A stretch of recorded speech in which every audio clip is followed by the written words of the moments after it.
directement, donc je suis obligé de passer par une appli. Voilà, bonjour aux 4 personnes qui nous regardent. Donc, oui, en fait, j'étais censé vous faire une FAQ enregistrée. Sauf qu'il y a eu un problème technique, je ne sais pas pourquoi, mais en gros, ce qu'il s'est passé, c'est que j'ai fait 2 prises et les 2 prises ont bugué. La première, j'ai oublié d'enregistrer, la deuxième, ça a coupé, je ne sais pas pourquoi.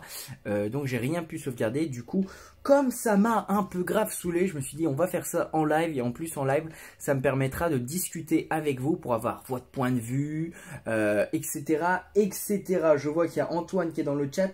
Si vous nous regardez, n'hésitez pas à commenter ou dire juste un petit coucou. N'oubliez pas que surtout les lives, l'intérêt c'est de discuter avec vous. Moi je suis assez content de refaire des lives parce que dans mon expérience professionnelle, je devais faire 1 heure de live par jour. Et là ça me rappelle un peu tout ça. Et ça me redonne la patate. Donc bref. On va commencer, donc comme vous l'avez vu dans le titre, 1000 abonnés et monétisation. Voilà, donc je répondrai à la FAQ tout à l'heure. Mais avant, je voulais revenir avec vous sur la monétisation. Parce que vous vous souvenez, j'avais fait sur Twitter un sondage pour avoir votre avis sur tout simplement le futur de la chaîne, par exemple l'activation de la monétisation, la création d'un compte Utip ou Tipeee pour avoir etc. de l'aide. Donc en fait là je suis un peu en impro parce que j'ai plus trop l'habitude des lives, surtout avec ce genre de truc, donc je switch un peu partout, je suis désolé, c'est pas très professionnel.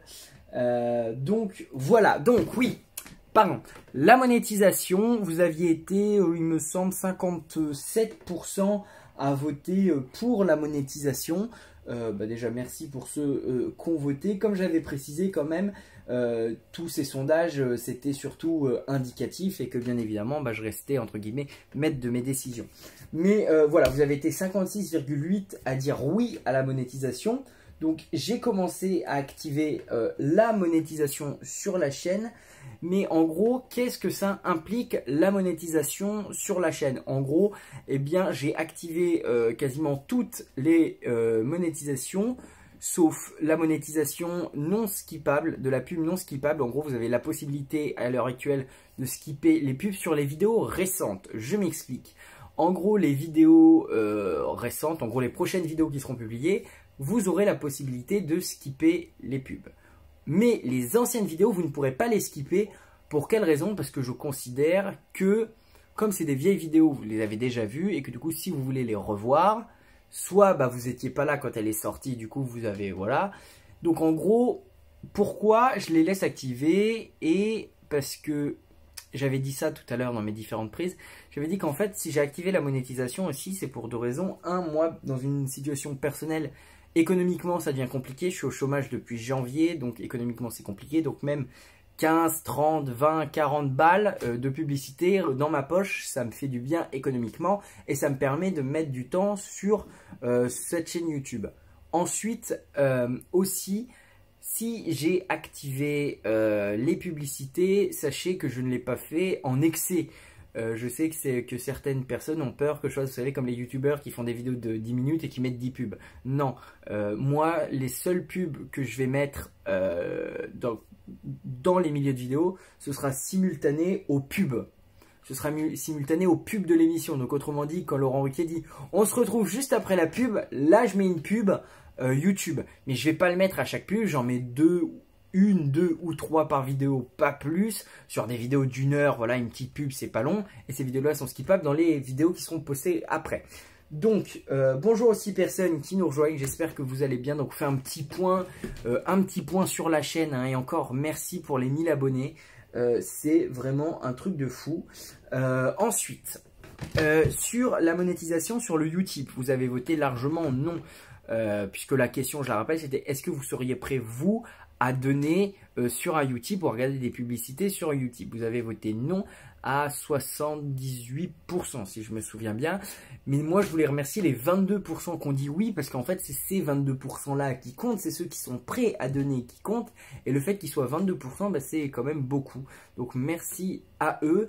Mais sachez que la création d'un compte Utip, ça va pas être une priorité pour la chaîne. Ça, ce sera quand on se sera beaucoup plus développé, quand on aura 2000, 3000, 4000 abonnés ou plus probablement les 1000 abonnés sur Twitter. Encore une fois, c'est du bénévolat, donc si vous pouvez donner, vous donnez. Si vous pouvez regarder des pubs, même si ça coûte rien, regardez-les si vous avez un peu de temps pour aider la chaîne tout simplement, parce que moi j'ai du matos.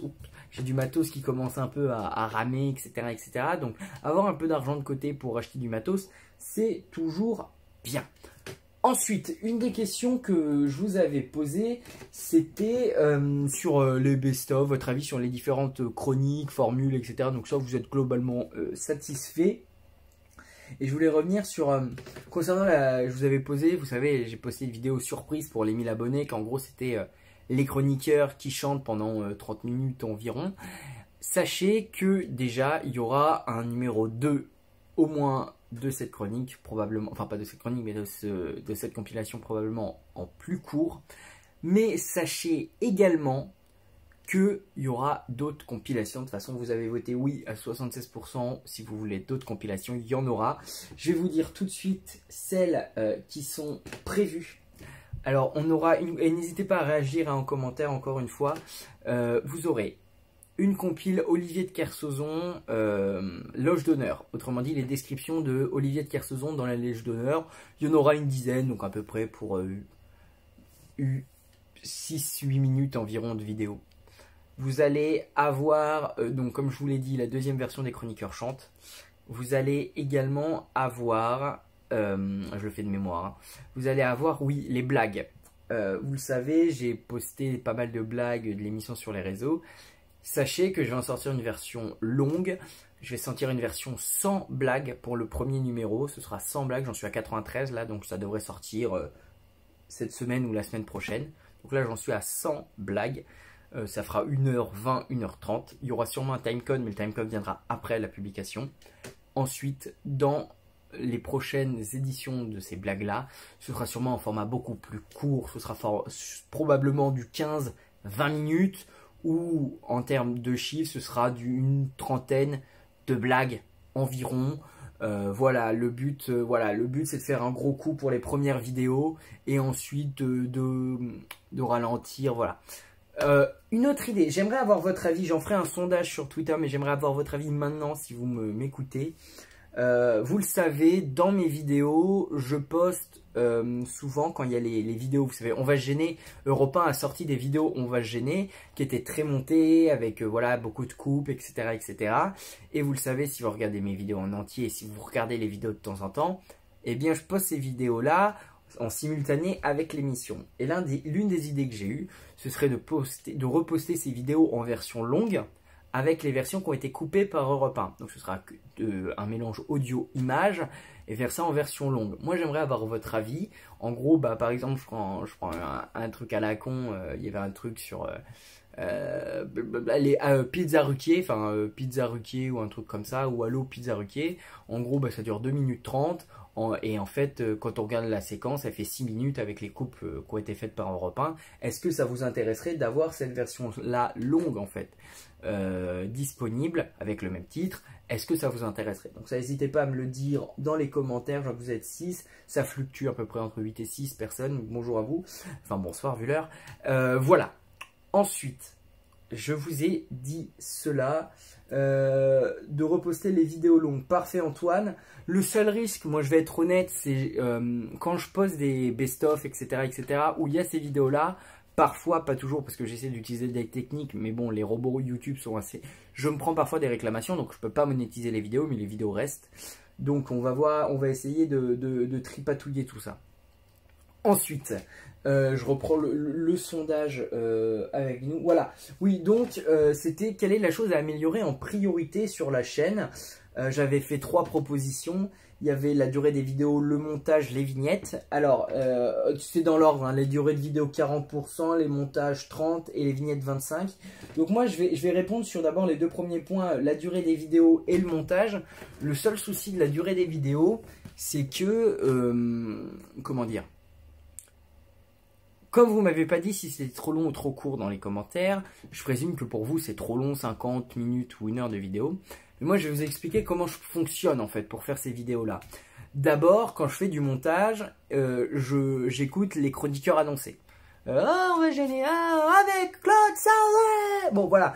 En fait, je choisis les 2 ou les 3 chroniqueurs qui vont être dans le best-of. Autrement dit, ça varie. Et parfois, ils sont tellement bons que je dis, bon, bah, on prend tout le monde. Mais en gros, je choisis 2 ou 3. Souvent c'est Pierre Bénichou, Kersozon, Pierre Bénichou, Kersozon Sarraute. Enfin, voilà. Les gens qui vont être, si vous voulez, le wagon, la locomotive du truc. Et souvent, j'axe sur ce truc-là quand ils disent des trucs drôles. Le problème, c'est comme on est dans une émission humoristique, souvent ils disent des trucs drôles. Et moi, bah, comme c'est subjectif un montage, moi je laisse quand ça me fait rire. Et évidemment, bah, ça me fait rire, par exemple, la majorité des trucs, et je les laisse. Ou par exemple, les émissions, elles sont coupées comme ça, en gros, c'est la première demi-heure, c'est les mails des auditeurs, on parle un peu des mails qu'on a reçus, on appelle des auditeurs, etc. etc. La deuxième heure, enfin la première heure entière, du coup, c'est challenge auditeur, les questions d'actu, et parfois chronique. Et la deuxième, c'est invité mystère, une question et une chronique, en gros. Et le problème, c'est que, bah, bien évidemment, comme c'est complètement subjectif comme montage, moi, bien souvent, bah, quand ça me fait rire, je laisse. Et en fait, je coupe les trucs les moins drôles ou les trucs où les chroniqueurs que j'ai choisis sont pas impliqués. Mais parfois, dans ce que les chroniqueurs sont pas impliqués, mais que moi je laisse, c'est parce que c'est drôle. C'est pas parce que, vous voyez, c'est ni Kersozon, ni Oli. Si par exemple, je sais pas, Michalak sort une vanne excellente, je vais pas la couper parce que j'ai pas dit que c'était Sarraute, Bénichou ou Kersozon. Je vais la laisser parce que voilà, par honnêteté intellectuelle, si c'est drôle, je vais pas couper. Parce que l'intérêt, si vous voulez, c'est que vraiment vous en profitiez aussi et que vous découvriez autre chose. Parce que moi, c'est un des soucis, je pense, aussi sur ma chaîne, enfin, un des bons points et un des soucis sur ma chaîne, c'est que moi, je suis pas axé que sur Pierre Bénichou. Quasiment toutes les chaînes qui parlent d'On va gêner actuellement sont des best-of de Pierre Bénichou. Et moi, c'est vraiment pas mon but. Mon but, c'est vraiment aussi de vous faire découvrir à vous d'autres chroniqueurs, d'autres bons moments avec des gens tout aussi drôles. Claude Sarraute, elle a des moments hilarants. Gazan, même si je sais qu'il y en a qui l'aiment pas dans les gens qui nous regardent, il est excellent. Enfin voilà, il y a beaucoup de gens excellents. Et j'ai envie de vous les faire découvrir parce que moi, j'ai grandi du coup avec cette émission-là. Et j'ai aussi envie de vous faire découvrir ça. Ensuite, le deuxième point, c'était le montage. Alors le montage, là encore, vous n'avez pas précisé dans les commentaires. Le seul souci que moi j'ai avec ça, c'est je peux pas faire tellement plus vu que moi j'ai qu'un montage audio. Et le problème, si je veux être efficace en termes de publication, ça sert à rien. On va être très honnête, les gens qui regardent, qui écoutent mes vidéos, ils les écoutent, ils les regardent pas. Donc ça sert à rien que je fasse un montage hyper compliqué pour se casser le cul pour rien et perdre du temps et augmenter la taille des vidéos, etc. etc. Les gens, enfin, j'espère que c'est ce que vous faites. Et là, vous pouvez faire pareil avec cette FAQ. Vous pouvez faire autre chose à côté. Là, moi, il n'y aura pas de vidéo. En plus, j'ai pas les moyens techniques de faire plus. Donc voilà. C'est des trucs qui s'écoutent et ça sert à rien de faire des montages trop compliqués. Les seuls montages qu'il y a sur ma chaîne, hormis les coupes, c'est quand je prends les vidéos d'Europe 1. C'est les seuls montages que je fais et déjà ça me rallonge mon temps de travail. Donc voyez que ça ne servira à rien de faire trop de montage, peut-être améliorer les coupes, mais voilà. Ensuite, le troisième point que vous m'aviez dit, c'est les vignettes et ça je vous ai écouté parce que je sais que, et j'en étais le premier déçu, que en fait moi c'était des images de YouTube générées automatiquement. Donc c'était pas très beau, c'était très compliqué de différencier des vidéos, etc., etc. Donc maintenant, je suis parti. Je peux peut-être vous le montrer. Attendez, je vais tester. Je vais peut-être vous le montrer. Média. Parce que si ça marche, je peux vous montrer. Voilà comment ça fonctionne. En gros, je fais la découpe de quelqu'un. Par exemple, voilà, j'ajoute. Donc là, par exemple, vous voyez, là, c'est Daniel. C'est pour la dernière vidéo que j'ai postée. Donc vous voyez, vous avez Daniel qui est juste là. Qu'en fait, Daniel, j'ai pris la photo que Stevie avait partagée d'elle sur les réseaux. J'ai détouré, vous voyez, pour qu'on ait que sa tête et une partie de son corps. Ensuite, hop, attendez, je découvre l'appli, donc c'est pas mal quand même. Vous voyez, j'ai Daniel. Ensuite, ce que je vais faire, c'est que je vais prendre le fond neutre que j'avais de l'émission, enfin le fond neutre que j'ai créé, en rajoutant Daniel dessus, comme vous voyez ici. Et en fait, ce fond blanc, à la base, il est issu d'un véritable... Oula, non, ça zoome sur ma tête, c'est pas ça que je voulais faire. Ah. En fait, cette image, à la base, le fond blanc, vous voyez, c'est issu d'une campagne de promo d'Europe 1. on va se gêner. Et en fait, vous voyez ici au fond blanc, ici là, il y avait Laurent Ruquier en fait. Et avec un copain, on l'a coupé. Pour avoir un fond blanc propre en fait, vous voyez, pour avoir un fond blanc propre, pour ensuite isoler. Et avant ici, il y avait une bande bleue aussi juste ici. Je l'ai raccourci pour que ça rentre en format 16/9 pour qu'on ait Daniel. Ensuite, vous voyez, une fois que j'ai cette image via mon logiciel de découpe et tout ça, je passe via, comment ça s'appelle, via Canva. Je ne sais pas si vous connaissez Canva. Pour ensuite ajouter le texte. Hop, pour ajouter le texte, vous voyez, on va se gêner. Best-of de Daniel du public, compilation février-mars 2011. Pour les autres vidéos, vous voyez, bah, je mets un côté, par exemple, pour une vidéo best-of, je mets Pierre Bénichou là, Claude Sarraute là. Ici, attendez, ici, je mets la date. Et vous voyez, comme ça claque mieux à l'œil. Donc franchement, je salue FXM 1310 qui vient de nous arriver. C'est un des abonnés les plus actifs sur la chaîne. Je voudrais vraiment le remercier parce que franchement ça donne la patate d'avoir des gens aussi actifs sur YouTube.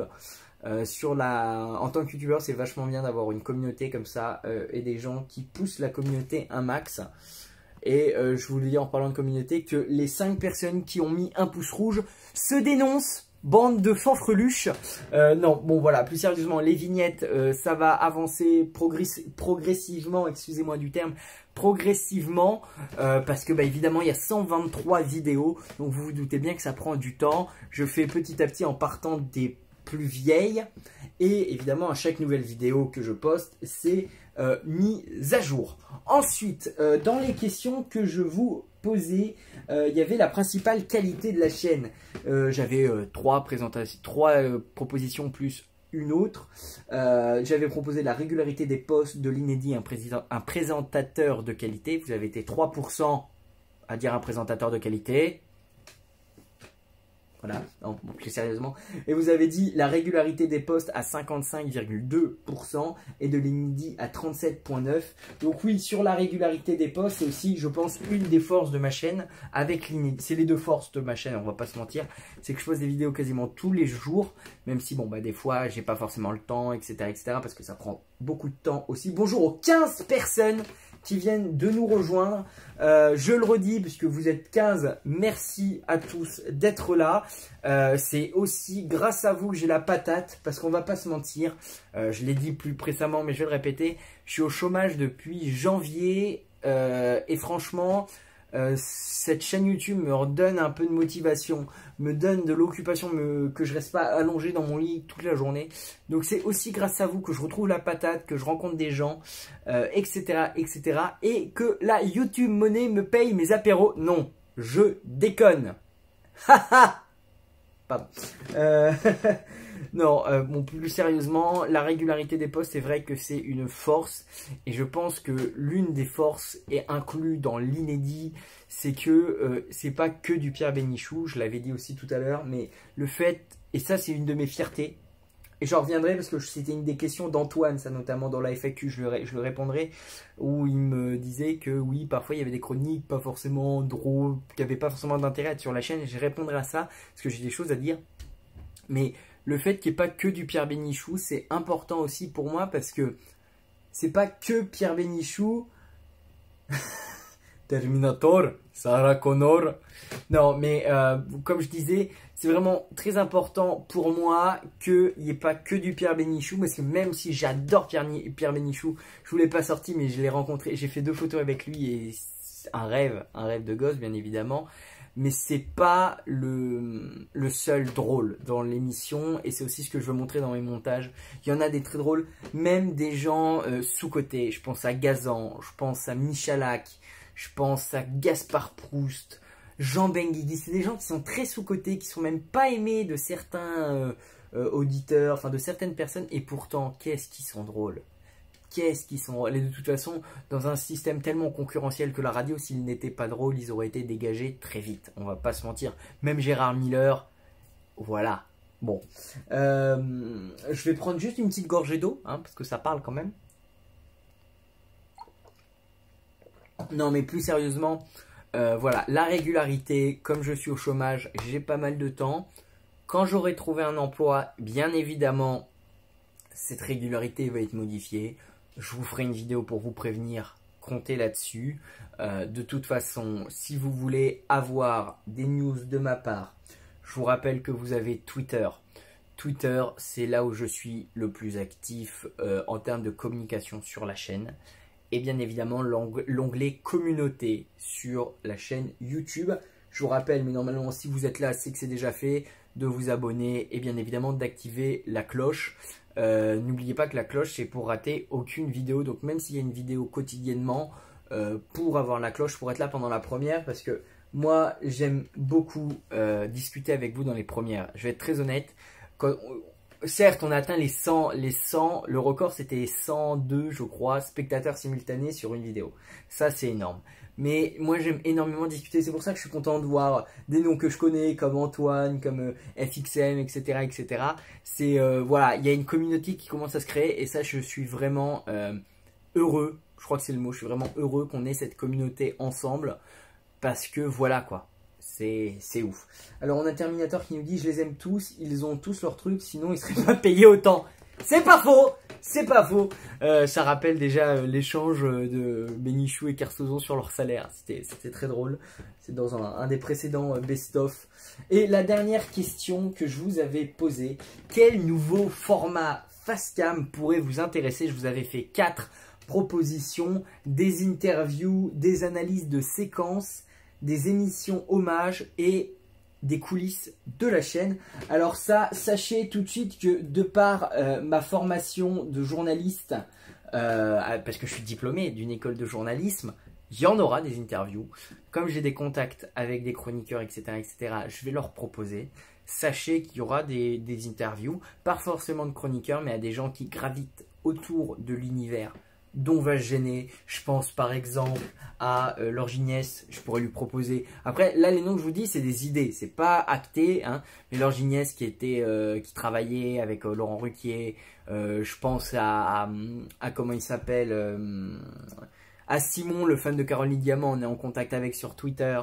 Les mecs de l'équipe de la bande à Ruquier, le site internet qui a malheureusement fermé.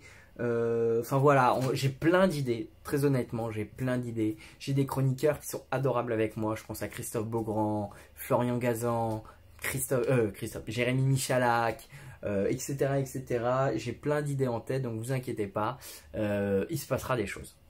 Ensuite, les analyses de séquences. Donc ça, c'est pas encore bien net dans ma tête, mais c'est une idée que j'avais eue d'analyser des séquences de l'émission, revenir sur des moments où il parle de l'actualité, etc., etc. Je pensais notamment ça pourrait être sous forme de compilation, mais je pensais à Gisèle Halimi. Je ne sais pas si vous avez regardé la vidéo sur Gisèle Halimi, où en fait Christine Bravo discute avec elle, il parle de François Hollande, de quel candidat elle pourrait voter en 2012.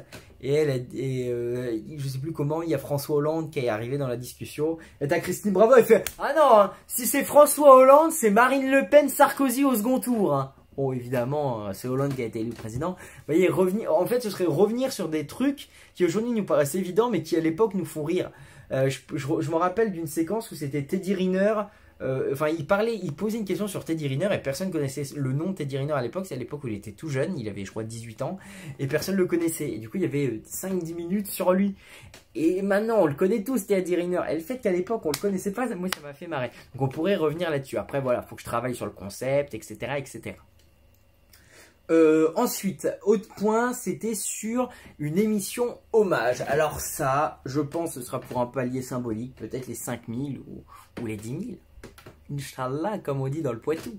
Non, mais voilà, une émission hommage avec pourquoi pas un ou deux anciens chroniqueurs de l'émission, avec pourquoi pas des invités, revenir sur l'émission un peu sous le format, poser des questions sur l'émission, etc., etc. Donc, on se retient au courant sur ce sujet, vous inquiétez pas. Vous êtes 18, ah non, vous êtes 17. Bon, au revoir la personne qui est partie. Je sais que c'est pas forcément captivant hein, d'écouter un mec parler comme ça, mais je voulais aussi en parler avec vous parce que ça me paraît important. Voilà. Et ensuite, les coulisses de la chaîne, bah oui, vous aurez ça de temps en temps, des petits best-of, enfin, des petits moments de tournage, etc., etc. Je pourrais même vous faire comment je tourne une vidéo. Enfin voilà. C'est à peu près tout ce que je voulais vous dire sur le point monétisation et sondage. Mais je le répète pour les gens qui nous reviennent, vous inquiétez pas sur la monétisation. Déjà, je vais vous faire un point. Je suis à 3 jours de monétisation actuellement. Je suis autour de 13 ou 14 euros. C'est dingue. Je vais être très honnête, si on m'avait dit que grâce à une chaîne YouTube sur On va le gêner, je serais en 3 jours à 17 balles, à 13 balles, je n'y aurais pas cru. Je vais être très honnête. Donc déjà, merci à vous. Et je le répète, si vous voulez soutenir la chaîne, regardez les pubs, les skippez pas. Voilà, si vous voulez me soutenir, aider au développement de la chaîne, etc., regardez les pubs en entier. Voilà, c'est un peu casse-couille, mais ça aide les créateurs. De toute façon, les créateurs vous le disent souvent, les petits, je parle pas des gros qui ont des milliers ou des millions d'abonnés, mais voilà, si vous voulez nous aider, regardez les pubs, ça vous coûte rien, ça fait perdre quoi, peut-être 30 secondes, voilà, c'est un peu chiant, vous prenez autre chose, vous allez au chiottes en attendant, mais ça aide les créateurs et probablement, pas tout de suite dans le futur, je créerai un compte Utip pour que vous puissiez regarder des vidéos, des publicités, pour qu'il y ait un petit peu d'argent qui rentre dans les poches, parce que bah oui, forcément, ça prend du temps, mais ça j'y reviendrai dans la FAQ. Donc, on va passer à la FAQ, j'espère que Antoine, t'es toujours là. Wow, vous êtes 19, c'est dingue. Bonjour aux 19 personnes, merci d'être là, franchement, c'est chambé. Donc, je vais passer au FAQ, à la FAQ, donc c'est un peu tout mélangé, hein, les questions, je vous préviens. Donc on a une question de Driss Bouzid qui me fait ma question. On a tendance à dire qu'on était plus libre avant, qu'on pouvait balancer toutes les horreurs, comme disait Fabrice Eboué, Bénichou, sans essuyer les critiques des associations et réseaux sociaux. Pensez-vous que c'est une époque révolue ou juste une question de légitimité des humoristes aujourd'hui? J'ai tendance à croire qu'un des proches pourrait continuer à dire ce qu'il veut car il est légitime. On ne pourrait pas penser un seul instant qu'il soit misogyne ou antisémite. Pareil pour un Pierre Bénichou, paix à son âme, il n'aurait pas aimé. À aucun moment on imaginerait qu'il soit raciste. Alors ça c'est une très bonne question. Alors en plusieurs points je vais y répondre. Tout d'abord, je me souviens de ce que racontait Laurent Ruquier au sujet, je ne sais plus s'il le faisait en émission ou en interview. On lui expliquait que en fait, comme cette émission est un melting pot d'origine, de culture, de sexualité, de tout. Il y a des blancs, il y a des noirs, il y a des arabes. Il y a des hétéros, il y a des gays, il y a des bi, il y a des hommes, il y a des femmes, enfin voilà, il y a tellement de gens, de tellement de confessions, des catholiques, des musulmans, des athées, des juifs, des agnostiques, des tout ce que vous voulez, que on peut, en fait c'est ça, c'est le phénomène de bande. Quand la bande est très hétérogène, et bah ça marche. Parce qu'on peut pas soupçonner, quand par exemple Laurent Ruquier fait une blague sur les homos, on peut pas le soupçonner d'être homophobe. Parce qu'il est homo, parce qu'il travaille avec des homos, etc. etc. Et c'est pareil. Mais moi, je me rappelle d'une chose sur justement les réseaux, etc. etc. et sur le phénomène de bande. Je prends l'exemple de Jean-Marie Bigard, qui est aussi chroniqueur, qui était membre de la bande à Ruquier. Quand il a fait sa blague chez Cyril Hanouna sur la déchirure. C'était en gros, pour résumer, une blague qui parlait de viol, mais voilà.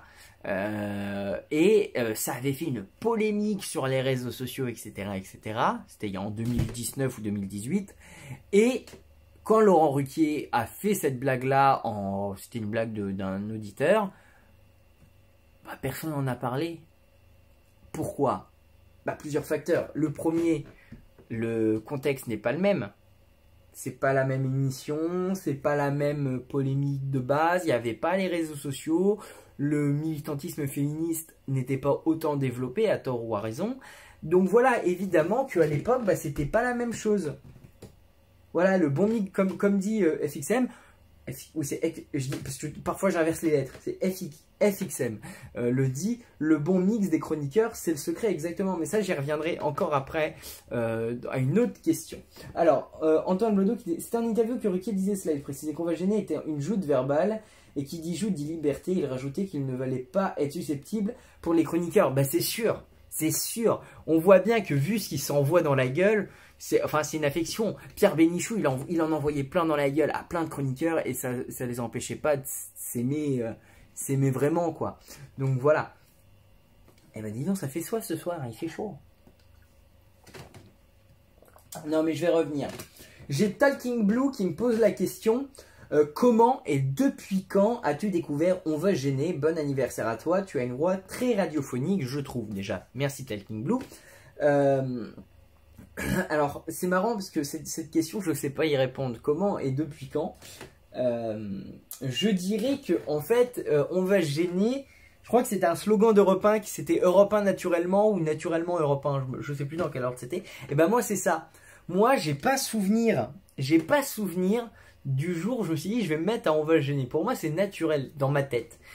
Pour moi les premiers souvenirs que j'ai d'On va se gêner, ben, j'écoutais ça dans la voiture avec mes parents. Donc c'est probablement mes parents qui écoutaient ça. Et moi par la même occasion aussi, tu vois. Et du coup,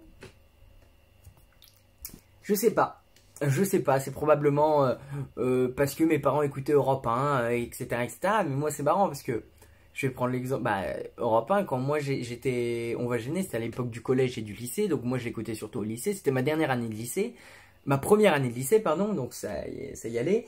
Et ben moi je vivais Europe 1. Le matin quand j'allais à l'école avec ma mère, et ben j'écoutais Europe 1, j'écoutais l'interview de Jean-Pierre Elkabbach. C'est Jean-Pierre Elkabbach, quelle couleur pour le mur? Le mur, quel mur? Le mur sur lequel votre réforme territoriale va se fracasser. Bon voilà.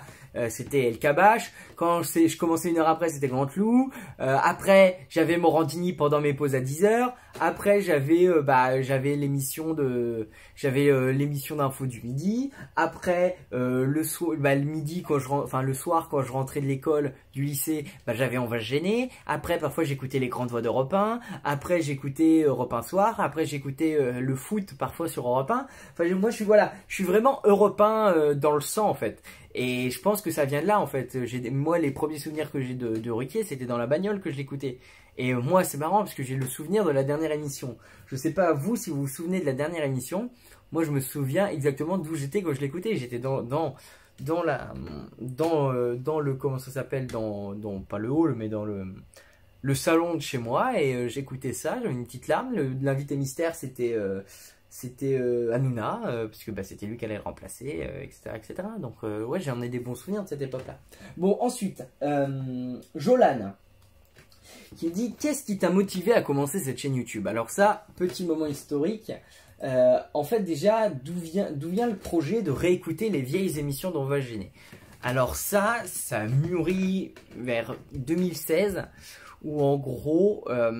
j'étais retombé sur l'émission qui évoquait la mort de Jacques Martin. C'était le jour de la mort de Jacques Martin. Ils avaient fait une émission spéciale On va se gêner, où ils avaient réécouté des moments d'On va se gêner de ce moment-là. Et j'avais bien aimé réécouter tout ça, et j'ai essayé de retrouver les vieilles émissions. Et là, je les ai trouvées. Et j'ai commencé à les réécouter depuis 2007. Donc 2007, c'était la deuxième formule d'On va se gêner, avec les questions d'actualité. Et moi, j'ai tout de suite kiffé. Ouais, Antoine nous dit, j'ai même pleuré lors de la diffusion de la dernière émission. Ouais, c'était hyper émouvant, on va pas se mentir. Hein. C'était 20 ans, 15 ans, hein. 15 ans d'émission qui s'arrêtent, évidemment ça marque, hein. Il y en a beaucoup qui ont grandi avec. Oui, donc pour revenir au truc, j'ai commencé à réécouter ça 2007, etc., etc. Donc ça m'a pris pas mal de temps. Là, il y avait des moments où c'était très bim bim bim, et des fois pendant des mois j'écoutais rien. Et j'écoutais rien. Et ensuite j'ai recommencé, et au final j'ai créé un compte Twitter, donc la légende d'On va se gêner. Je crois que c'était projet OVSG au début, le titre. Et je me suis dit tiens, je vais poser des questions, je vais rappeler des souvenirs. Bon voilà, j'ai une centaine d'abonnés. Et ça s'est arrêté parce que avec le boulot j'avais plus le temps, etc., etc., etc. Et puis je continuais à écouter les émissions, et je me suis dit, genre, c'est vrai. Et je me suis arrêté au 11 mai 2011. Et je me suis dit, bon allez Hugo, tu vas reprendre le compte Twitter et tu vas arriver jusqu'à 2011. Et tu pourras peut-être réfléchir, créer peut-être une chaîne YouTube, mais c'était encore très flou comme idée. Et il est arrivé, évidemment, ce qui est arrivé. Pierre Bénichou est décédé pendant le confinement. Et ça m'a fait un petit coup de poing dans la gueule, on va pas se mentir. Comme beaucoup d'entre nous, hein, évidemment. Et je sais plus très bien. J'avais posté en fait sur les réseaux les pubs qu'avait faites Jérémy Michalak et Arnaud Crampon sur Pierre. Et il me semble que quelqu'un avait dit faudrait qu'il y ait une chaîne qui recense tout ça. Je me souviens plus très bien. Et je me suis dit, bah tiens, je vais créer la chaîne, quoi. Je vais y aller, on y va. J'avais envie de le faire. J'ai le temps, j'ai l'occasion, on le fait. Donc là, j'ai commencé à réécouter. La première vidéo, c'était la meuf à Kersozon. Kersozon parlait de sa copine, sa petite amie, hein, avec qui il s'est marié au final. Et puis voilà, et au fur et à mesure, la chaîne, on en est là. Et la première vidéo date du 4 avril. On est le 2 août, donc mai, juin, juillet, août. En 4 mois, on a 1000 abonnés. C'est un truc de fou furieux. Donc peut-être que les 2000, on les aura en septembre-octobre, quoi. Enfin, fin septembre, fin octobre. Donc ça dépend que de vous, j'ai envie de vous dire, et de moi, il faut que je sois productif. Et voilà, c'est ainsi que la chaîne a été créée. Je m'excuse du bâillement qu'on vient d'avoir. Du moment, moi, je suis pas comme Pierre Bénichou, je ronfle pas. Antoine, on arrive à tes 2 premières questions. As-tu prévu de compiler des émissions plus anciennes? Je pense notamment à certaines émissions de 2001 où étaient présents Jean-Yann et Jacques Martin, que Ruquier avait réussi à faire venir d'RTL. Ces émissions sont quasi introuvables et rarement entendues. On peut même préciser que pendant quelques émissions, il y a eu Philippe Bouvard qui s'était fait virer d'RTL et remplacé par Christophe de Chavannes. Et Bouvard a donc été chroniqueur chez Ruquier. On peut le noter tout de même. Non, donc moi je vais répondre très sincèrement, pour l'instant non. Puisque je suis actuellement dans une logique chronologique, donc 2011, 2012, 2013, 2014 jusqu'à la dernière de 2014. Et une fois que je serai arrivé à ce stade de 26 juin 2014, je vais devoir réfléchir à qu'est-ce que je vais faire dans le futur. Après ça, mais dites-vous déjà que 2014, on y sera dans 4 ans, je pense. En 2024, on y sera encore, je pense. Après, ça dépend évidemment. Mais ensuite, il se posera la question quand on y sera, même si elle va être dans longtemps. Hein, ça se trouve, la chaîne sera plus là, moi non plus. J'espère pas, mais on sait jamais. J'aurai 2 possibilités. Soit je reprends depuis 99, les émissions disponibles depuis 99 et l'arrivée de Ruquier sur Europe. Soit je reprends depuis 2007 avec la seconde formule. Et il est plus probable que je fasse ça. Après, comme j'ai dit, c'est dans le futur, c'est loin, voilà. Donc, on verra. Ensuite, deuxième question d'Antoine.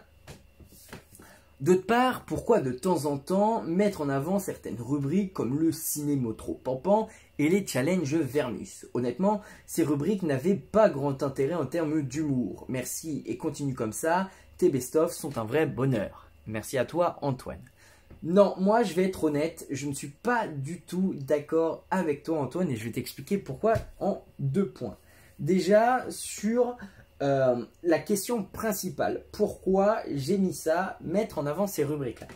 Si tu as bien remarqué, je mets en avant quasiment toutes les chroniques.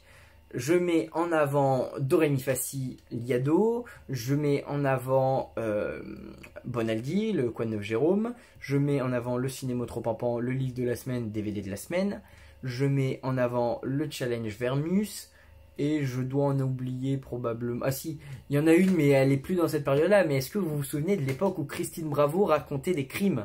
Elle racontait des crimes, elle faisait un peu à la Ondelat, elle racontait des crimes. Ça, je sais pas si vous vous en souvenez, moi je m'en souviens. C'était mort. Non, mais pourquoi je les mets en avant? Parce que comme je l'ai dit, j'ai envie que les gens se rappellent que on va gêner, c'est pas que Pierre Bénichou et ses vannes, c'est pas que Christine Bravo et ses coups de gueule, et c'est pas que Claude Sarraute et qui veut que m'énerve et son jingle. C'est aussi pour ça que j'ai mis ces chroniques là, parce que j'ai pas envie qu'on les oublie. De 2 aussi parce que moi j'adore, mais j'adore Paul Vermus. Pour moi, sans compter Pierre Bénichou, c'est un de ceux qui me manque le plus dans l'émission. Et en tant que journaliste, je pense qu'il fait partie des gens qui m'ont donné envie de faire du journalisme. Donc voilà aussi pourquoi. Et par rapport au cinéma trop pampan, aussi, il ne faut pas négliger l'aspect culturel. Parce que c'est pas qu'une émission de Gaudriol, c'était aussi une émission culturelle. Et franchement, le livre de la semaine, ça peut faire tu vois, un petit truc comme ça, détente, tu vois, on va aller lire un livre. Voilà, ça peut être intéressant, tu vois, ça ouvre aussi l'esprit. Ensuite, on va pas se mentir, je vais être honnête, ça me fait aussi du contenu. Comme ça vous laisse pas un creux, ça vous laisse une vidéo. Et sur ton deuxième point sur lequel je suis pas du tout d'accord quand tu dis que c'était pas drôle, ces chroniques-là, je suis pas du tout d'accord avec toi. Je vais reprendre dans l'ordre. Le livre de la semaine, certes, c'est pas la chronique la plus drôle, mais parfois voir les chroniqueurs qui sont pas d'accord avec eux, il y a des blagues sur la situation du bouquin. T'as sa mère et Ferrari parfois qui font un petit sketch sur la critique du livre. Ensuite, Ciné Motro Pampan, les engueulades entre Monique Pantel et Isabelle Motro. Ouais, j'adore ça. Le petit sketch, la petite vanne que fait Monique Pantel juste avant sa chronique. Moi, j'adore quand il y a Laurent qui l'appelle, qui fait « Allô Monique? Allô Laurent? Je suis enfermé, je redescends un rappel pour arriver chez toi !» Enfin, les trucs comme ça, moi, ça me fait rire. Après voilà, c'est les goûts et les couleurs, et encore une fois c'est une chaîne YouTube subjective, moi c'est mes best-of à moi, c'est ce qui me fait rire moi, donc après il y a une certaine logique. Petit challenge Vermus, ah non tu peux pas dire que c'est pas drôle, quand Vermus se plante, qu'on lui fait remarquer, qu'il fait ah bon, oui enfin écoutez Laurent, je vous en ai donné 15, je me suis trompé une fois, ça va bien Laurent, hein, ou quand Titoff lui fait allô? Allô? Oh, eh oh, ça va 5 minutes, hein? Enfin voilà, quand il s'énerve, c'est hilarant, et moi franchement, j'adore. Yes, fais ça Antoine, tu me répondras en commentaire, je te répondrai aussi. Mais après, voilà, comme j'ai dit, c'est les goûts et les couleurs. Des fois, il y a des trucs qui font pas rire et d'autres qui font rire. Voilà, moi comme c'est subjectif, je mets ce qui me fait rire.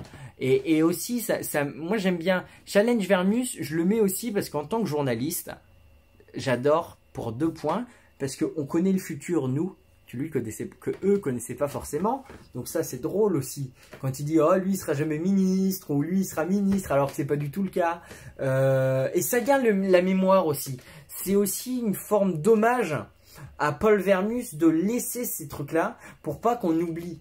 Parce que le problème, c'est qu'on oublie déjà les chroniqueurs qui sont disparus. Jacques Ramade. Si moi j'ai mis si j'ai remis le passage de Jacques Ramade dans l'émission, c'est parce qu'on oublie Jacques Ramade. Jacques Ramade qui était drôle. Pareil pour Serge. Serge, ça fait partie des vidéos les moins vues de ma chaîne. Et je m'en désole. Parce que les chroniques de Serge Liado, elles sont exceptionnelles, elles sont géniales. Moi, si j'ai une culture musicale comme j'ai la mienne actuellement, c'est aussi grâce à Serge Liado qui m'a donné envie de m'intéresser à la musique. Et Serge qui fait partie des personnes qui partagent mes vidéos, qui commentent sur les réseaux, mais je l'aime Serge, il partage. C'est des mecs, tu vois, c'est des artistes. Et moi, des mecs comme Serge Liado, j'aime ça, quoi. C'est moi, tu vois. Enfin, je vois pas si vous voyez ce que je veux dire, les personnes qui m'écoutaient. Mais les mecs comme Serge Liado, c'est des mecs vivants qui peuvent s'en prendre plein la gueule par certains chroniqueurs, pour pas citer Olivier de Kersauzon. Mais c'est un mec qui est génial. Moi, j'adore les mecs comme ça. Bon, bref, voilà. Autre question. Sébastien Poré qui me dit « Avant on va se gêner, vous suiviez Laurent Ruquier et sa bande sur France Inter et continuez-vous de les suivre sur RTL. » Donc on va être tout de suite rien à cirer. J'avais 1 an quand ça s'est arrêté. Donc non, j'ai pas connu. Hein et les grosses têtes, alors je vais être très honnête, j'accroche pas les grosses têtes. J'ai réécouté, hein, je les ai écoutées pendant le confinement et tout. Mais j'accroche pas. Peut-être c'est trop culturel pour moi. Moi j'aime bien quand c'est des questions d'actu, mais c'est trop culturel pour moi, j'ai l'impression, les grosses têtes. Je suis pas fan du côté pète un peu plus haut de son cul de certains chroniqueurs. Pour moi c'est Dombal. Dombal j'accroche pas du tout. Mais il y a des gens qui l'aiment et elle est très bien vu qu'elle est toujours là. Mais j'accroche pas du tout Dombal personnellement. Des mecs comme Perroni, je suis pas spécialement fan non plus. Mais ça s'écoute, voilà. C'est pas le genre d'émission que je vais écouter tous les jours. Mais c'est une émission, si je l'écoute, c'est pas ça qui va... C'est pas parce que je l'entends que je vais zapper, c'est ça que je veux dire. Mais c'est pas ma cam. C'est pas ma cam. Aussi, on perd les gros chroniqueurs. Il y a plus Michalak, il y a plus Kersozon, mais il y a plus Michalak. il n'y a plus Bénichou, il n'y a plus Claude, Miller, je crois qu'il y va plus non plus. Donc moi, c'est vraiment la génération Banda Ruquier, on va gêner que j'aime. Donc évidemment, si je retrouve plus ça, ben, je vais être plus compliqué à satisfaire. Mais bon, c'est les goûts et les couleurs, encore une fois. Voilà, je reprends une petite gorgée, parce que je vous jure que quand on parle, ça donne soif. Donc on a Benjamin qui me souhaite un bon anniversaire et qui dit « Mille merci, je suis ici parmi les fidèles, c'est super, j'adore les émissions On va gêner, c'était tellement waouh, je vois avec bonheur que tu déroules l'année 2011. Vas-tu faire les années antérieures ou uniquement de 2011 à 2014? C'est déjà énorme, j'espère que ce travail n'est pas trop chronophage. Tu nous régales encore, merci. » Donc ça c'est aussi un peu la même question qu'Antoine m'avait posée. Mais je l'ai reposée parce qu'en fait, il y a une phrase sur laquelle je voulais rebondir. Quand Benjamin me demande « J'espère que ce travail n'est pas chronophage », alors je vais être honnête, c'est extrêmement chronophage. Vous n'avez pas idée à quel point c'est long à faire. Déjà, moi, pour gagner du temps, je divise en deux souvent le travail. Le premier, je fais une écoute très rapide de l'émission, vous voyez, en sautant minute par minute, pour essayer de trouver les séquences courtes comme Vermus, Liado, Pampan, etc. etc. Comme ça, je les exporte directement. Et comme ça, ça me fait une vidéo d'avance. En gros, j'ai un jour d'avance sur le montage. Donc ça me fait gagner du temps. Par exemple, en gros, j'exporte, la vidéo sera menée à 20 h, je fais la diffusion à 21 h, je peux bosser de 21 h à minuit par exemple. Comme ça, ça m'avance pour le lendemain. Et en gros, après, je fais le best-of du D ou des chroniqueurs. Et ça, par contre, ça me prend facilement 2 h, 3 h environ. L'export pour 1 heure de vidéo, c'est 3 h. Pour un vieux PC comme le mien. C'est pour ça que je vous dis qu'aussi, regardez les pubs, ça me permet d'avoir de l'argent pour possiblement me racheter un PC qui sera beaucoup plus puissant, et donc les vidéos pourront être faites plus vite sans ramer. Donc voilà. Et après, l'import de la vidéo sur YouTube varie, parce que si je le fais sur mon PC, ça peut être très long, ça peut être 1 heure, 2 heures, vu que je n'ai pas la fibre, et si je le fais via ma 4G, c'est une trentaine de minutes, vingtaine de minutes. Donc voilà.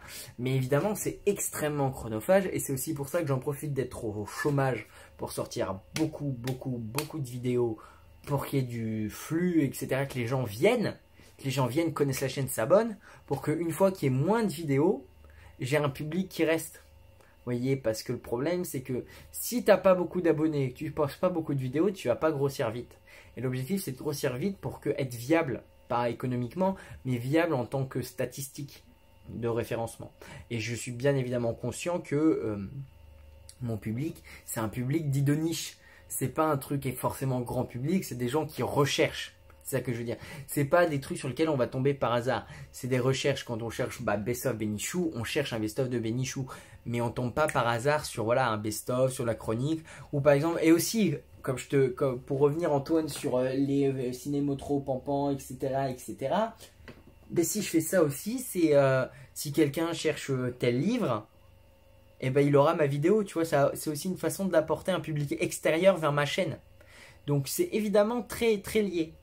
D'ailleurs, ça me fait penser à la fin de la vidéo, je vais vous annoncer un truc, j'aurai besoin de votre aide pour la chaîne. Je vous en dis ça dès qu'on a terminé la FAQ. Ensuite, encore Antoine qui nous pose une question. Encore une question, quel est ta chroniqueuse préféré, toutes saisons confondues? Et ben je vais revenir, mais là je vais détailler ce que j'ai dit tout à l'heure. C'est très compliqué de répondre à cette question et FXM a dit quelque chose, le bon mix des chroniqueurs, c'est le secret. Il a exactement raison. Pour moi, il y a différentes catégories de chroniqueurs qui sont indissociables. Pour moi, j'avais résumé ça tout à l'heure dans la vidéo, j'ai essayé de le refaire de mémoire, mais en gros, il y a les excellents. Moi, ce que j'appelle, c'est le caviar, Bénichou, Sarraute, Kerso, Boulet. Voilà, en gros c'est ces 4-là, j'en oublie forcément, mais en gros je prends un exemple, ces 4-là qui eux sont drôles, réactifs, ont de la culture, ont des bonnes phrases, etc. etc. Eux c'est le haut du panier. Ensuite pour moi il y a ce que j'appelle les snipers. Les snipers c'est Beaugrand, Gazan, un peu Stevie aussi. Stevie est aussi dans la catégorie des snipers, Michalak, vous voyez, ces gars-là, un petit off aussi, qui sont pas les plus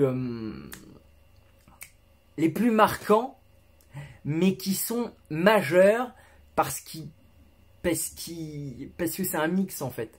C'est un mix entre les excellents et moi ce que j'appelle les passeurs de plats que je vais vous expliquer juste après. En gros, les passeurs de plats, pour moi, c'est tout ce qui est Michel Bernier, Bonaldi, Motro, Alonso, Benguigui, enfin même si Benguigui est pas mal dans les snipers un peu aussi, mais en gros pour moi ces gens-là qui sont beaucoup critiqués, moi j'aime pas. Oui, Eboué, voilà, j'oubliais Eboué dans les snipers, mais Eboué dans les snipers. Même si pour moi mon préféré Antoine c'est pas Eboué, mon préféré c'est Gazan et Michalak. Pour moi c'est les deux meilleurs. Eboué, pour moi c'est un peu trop dans la facilité parce que c'est beaucoup trop dans le cul, mais sinon c'est très drôle. Ensuite, attends, parce que je me suis perdu. Voilà, les passeurs de plats. Moi, j'aime pas quand les gens critiquent gratuitement pas Eboué, Bernier et Benguigui. Moi, j'avais fait un best-of avec Benguigui et il y avait quelqu'un, je sais plus qui, qui a dit oh, best-of Benguigui. Mais il est très drôle, Benguigui. Mais quand je dis c'est un passeur de plats, en gros, Benguigui, si tu veux, c'est le mec qui bonifie les excellents et les snipers. Dans le sens où, tu vois, eux, ils tendent la perche et t'as les snipers et les excellents qui la saisissent, tu vois. Pour moi, ceux-là, s'il n'y a pas, les excellents et les snipers sont moins bons. Dans le sens où, pour être excellent, les excellents et snipers ont besoin des passeurs de plats. S'ils sont pas là, on a certaines séquences cultes qui ne sont pas là. Vous voyez ce que je veux dire? Pour moi, si on a des gens comme Bernier, Benguigui et tout ça qui ne sont pas là, ou même Miller, Motro, etc., s'ils ne sont pas là, on a des séquences cultes qui ne sont pas là. Et pour moi, je trouve que c'est dommage qu'on critique. Oui, Miller était très bon, ça c'est indéniable que Miller était très bon. Mais on se fera un jour, on se fera ça, on se fera un live. Dites-moi si ça vous intéresse, les 17 personnes dans le live. Un jour, on va se faire un... Vous connaissez les tier lists. Autrement dit, on fait un classement. Un jour, on fera un classement des chroniqueurs de l'émission. Pas un classement un peu rigolo, mais pour vous, un peu en dessous, un peu en dessus. Ou dans quelle catégorie vous le metteriez? Vous voyez, dans quelle catégorie, si vous le mettez dans les excellents, dans les snipers ou dans les faire-valoir. Et vous verrez qu'il y en a beaucoup, ils ne seraient pas là. Et ben l'émission serait beaucoup plus chiante. Parce que Bénichou, sans les snipers et sans les faire-valoir... Bah, hormis la culture et les vannes sur Marcel son beau-frère, ses coups de gueule, et bah ses coups de gueule sans les autres, Bénichou, et bah il serait pas aussi drôle. Donc moi j'aime beaucoup les autres chroniqueurs. Et c'est aussi pour ça que je ne fais pas que des best-of sur Bénichou. Et comme je l'ai dit précédemment dans un tweet, si je voulais vraiment cartonner, je ferais que des best-of Bénichou. Mais c'est vraiment pas le but de la chaîne. Moi j'ai un peu le syndrome du petit poussé. J'aime bien aider les plus petits. Et parce que putain, dans les petits entre guillemets, mais t'en as des excellents. Gazan, il y a plein de gens qui n'aiment pas Gazan, mais Gazan, il leur envoie des punchlines. Et dans ces punchlines, t'as les autres chroniqueurs qui rebondissent dessus. Mais c'est exceptionnel. Franchement, il y a des chroniqueurs qui étaient exceptionnels et qui sont assez petits. Et la preuve en est, c'est que Gazan est toujours chroniqueur aux grosses têtes. C'est la preuve qu'il a un niveau. Parce que Gazan, et je dis pas ça parce qu'il fait partie des gens actifs sur ma chaîne, mais ils sont vraiment très drôles. Moi, je fais partie des gens qui les défendent. C'est comme Michalak. Michalak ou Titoff, je suis moins fan, mais il est quand même excellent, Titoff. Faut le reconnaître, il est excellent, Titoff. 95% des chroniqueurs de Ruquier sont excellents. On va pas se mentir. Je parle des récurrents, je parle pas de ceux qui font un ou deux tests et qui se cassent après. Mais les 95% sont exceptionnels. On a de la chance. Je pense qu'on s'en rend pas forcément compte la chance qu'on a eue avec cette émission. Ruquier, qu'on l'aime ou qu'on le déteste politiquement parlant, etc. Parce que j'ai des gens qui me disent ça. Je sais plus qui m'avait marqué ça, mais un commentaire c'était Ruquier est de gauche, mais comme il est drôle, ça passe. Enfin des trucs comme ça. On s'en fout, mais on doit reconnaître que Ruquier, c'est un créateur de talent et il explose tous les talents. Il amène à son firmament les gens. Mais franchement, des mecs comme Gaspard Proust, mais excellent. Ferrari, enfin, le nombre de talents découverts grâce à Ruquier, c'est hallucinant. Mais ça, vous voyez, dans les analyses dont je vous parlais, je pourrais faire une analyse sur les talents révélés par Ruquier. Parce qu'il y a des gens, on en bouffe encore aujourd'hui. Hein. Franchement. Bon, bref, je diverge. Donc, je crois que ça va être une des dernières questions. Ah, voilà. C'était Fast Franco 44 qui me demandait, serait-ce possible d'avoir des émissions en entier? Alors là, je vais être honnête, non. Non, pour plusieurs raisons. Un, parce que j'aurais l'impression que c'est du foutage de gueule vous concernant.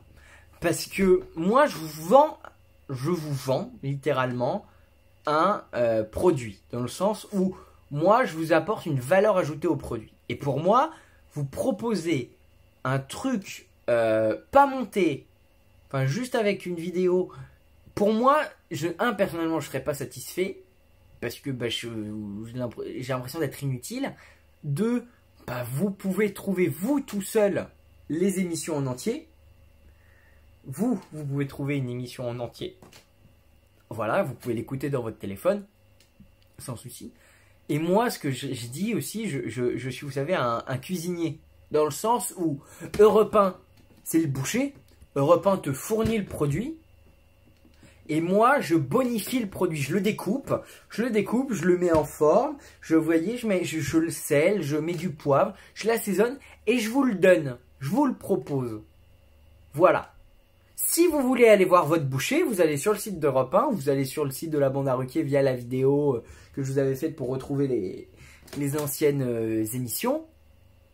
Là, vous allez chez votre boucher, vous trouvez. Et moi, je suis le restaurateur, je cuisine, je vous mets tout en place et je vous l'offre. Je sais que de la façon de le dire, ça fait un peu melon, mais pas du tout. C'est dans le sens où, voilà, moi je vous propose une valeur ajoutée au produit. Et justement, comme on arrive à la dernière question, et que vous êtes 16, attends, je vous explique ce que je veux vous dire juste après avoir lu vos commentaires. Antoine qui nous dit Ruquier est un découvreur incroyable de talent, preuve en est l'émission On ne demande qu'à en rire. Ça, c'est clair. Antoine de, alors attends, parce que je suis loin, Delcoine, qui me dit si je me trompe, Antoine Delcoine. C'est vrai qu'il s'est s'entourer et créer une camaraderie avec ses équipes. Bah, c'est pas pour rien qu'on parle de la bande. Et j'avais écrit un article quand j'étais en école de journalisme, pas sur Ruquier, mais sur une de ses idoles, un de ses modèles, qui était Jacques Martin. L'importateur des bandes en France, c'est Jacques Martin. Laurent Ruquier est le Jacques Martin de 2020, du 21e siècle. Parce qu'il a fait l'équivalent de la bande à Ruquier, de la bande à Martin. Il a marqué, grâce à sa bande, l'histoire de la télévision française. Donc voilà. Oui, donc je vous disais... Tiens, il y a quelqu'un qui a mis un pouce rouge. Tiens, non, bon, pardon, je fais pas de fuck, mais... Expliquez. Si vous mettez un pouce rouge, vous expliquez dans les commentaires ou dans le live. Moi, désolé, je fais partie des gens qui s'énervent à cause des pouces rouges. Qu'on n'aime pas la vidéo, je le comprends. Mais expliquez pourquoi vous n'aimez pas la vidéo. Ça rend fou les créateurs, hein. Très sincèrement. Hein. Quand vous mettez des pouces rouges sans expliquer pourquoi, ça rend dingue. Voilà, c'était le petit coup de gueule de la soirée. Mes excuses. Voilà.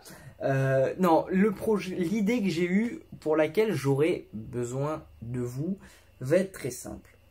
On est actuellement à 123 vidéos.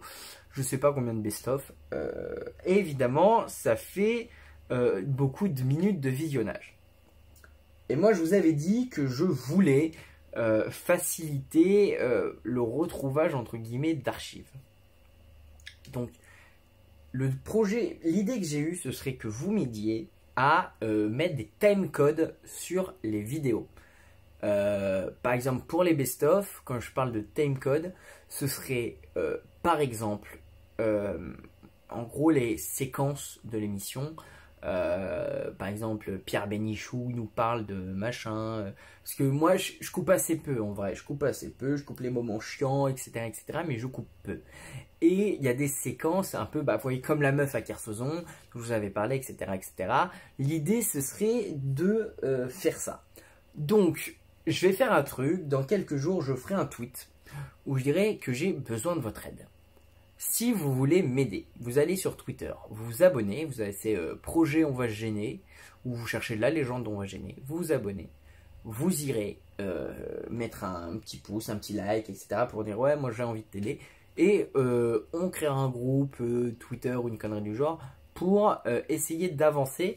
Parce que le but, ce serait vraiment d'avoir un truc assez large pour permettre aux gens de venir. Parce que comme je l'avais dit un peu plus tôt, moi ce qui m'énerve particulièrement quand je cherche des best-of, etc., c'est que quand on a un best-of, ou même une seule séquence de l'émission, c'est extrêmement rare que les youtubeurs qui postent la date. Moi, là où je suis content dans ce que j'ai fait, c'est qu'au moins les dates sont identifiables. Les dates de publication, pas de publication, mais d'enregistrement sont identifiables. Le problème, pour retrouver parfois la séquence en entière, c'est extrêmement compliqué. Le déflecteur, parfois pour trouver la date de l'émission du déflecteur, c'est pas forcément simple. Et le but de ça, de faire les timecodes, ça va être d'aider ça. Je crois que dans l'un des premiers best-of de Claude Sarraute, vous pourrez aller voir, mais il me semble que j'avais fait un timecode comme ça. Mais le problème, c'est que ça prend énormément de temps à faire, vu qu'il faut réécouter quasiment toute l'émission. Et c'est assez chiant, on va pas se mentir. Et comme je vous ai dit, moi je prends énormément de temps déjà sur mon PC pour le montage. Et que tout ça, bah, évidemment, ça prend énormément de temps. Et c'est très, très, très fatigant.